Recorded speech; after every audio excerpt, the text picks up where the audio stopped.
بسم اللہ الرحمن الرحیم۔ سورہ یونس آیات 22 سے 30۔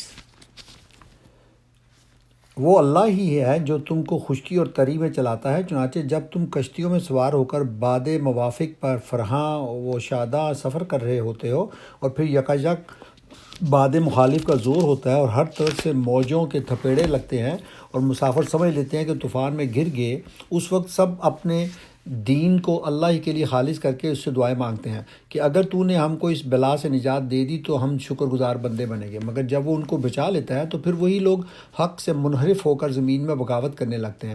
لوگوں، تمہاری یہ بغاوت تمہارے ہی خلاف پڑ رہی ہے۔ دنیا کی زندگی کے چند روزہ مزے ہیں، لوٹ لو، پھر ہماری طرف تمہیں پلٹ کر آنا ہے۔ اس وقت ہم تمہیں بتا دیں گے کہ تم کیا کچھ کرتے رہے ہو۔ دنیا کی یہ زندگی جس کے نشے میں مست ہو کر تم ہماری نشانیوں سے غفلت برت رہے ہو، اس کی مثال ایسی ہے جیسے آسمان سے ہم نے پانی برسایا تو زمین کی پیداوار، جسے آدمی اور جانور سب کھاتے ہیں، خوب گھنی ہو گئی۔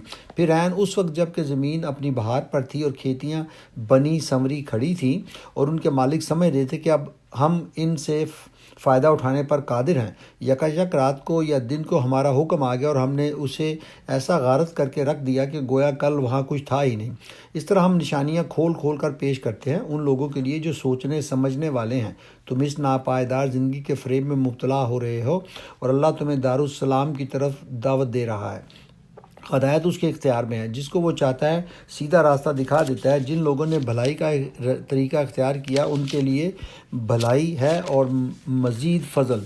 ان کے چہروں پر روسیاہی اور ذلت نہ چھائے گی، وہ جنت کے مشتاق ہیں جہاں وہ ہمیشہ رہیں گے۔ اور جن لوگوں نے برائیاں کمائی ان کی برائی جیسی ہے ویسا ہی وہ بدلہ پائیں گے۔ ذلت ان پر مسلط ہوگی، کوئی اللہ سے ان کو بچانے والا نہ ہوگا۔ ان کے چہروں پر ایسی تاریکی چھائی ہوئی ہوگی جیسے رات کے سیاہ پردے ان پر پڑے ہوئے ہوں۔ وہ دوزخ کے مستحق ہیں جہاں وہ ہمیشہ رہیں گے۔ جس روز ہم ان سب کو ایک ساتھ اپنی عدالت میں اکٹھا کریں گے، پھر ان لوگوں سے جنہوں نے شرک کیا ہے کہیں گے کہ ٹھہر جاؤ، تم بھی اور تمہارے بنائے ہوئے شریک بھی۔ پھر ہم ان کے درمیان سے اجنبیت کا پردہ ہٹا دیں گے اور ان کے شریک کہیں گے کہ تم ہماری عبادت تو نہیں کرتے تھے، ہمارے اور تمہارے درمیان اللہ کی گواہی کافی ہے کہ تم اگر ہماری عبادت کرتے بھی تو ہم تمہاری اس عبادت سے بالکل بے خبر تھے۔ اس وقت ہر شخص اپنے کیے کا مزہ چکھ لے گا، سب اپنے حقیقی مالک کی طرف پھیر دیے جائیں گے اور وہ سارے جھوٹ جو انہوں نے گھڑ رکھے تھے گم ہو جائیں گے۔ یہ تھی سورہ یونس کی آیات 22 سے 30۔ مزید ویڈیو کے لیے میرا چینل سبسکرائب کریں اور بیل آئیکن کو دبائیں۔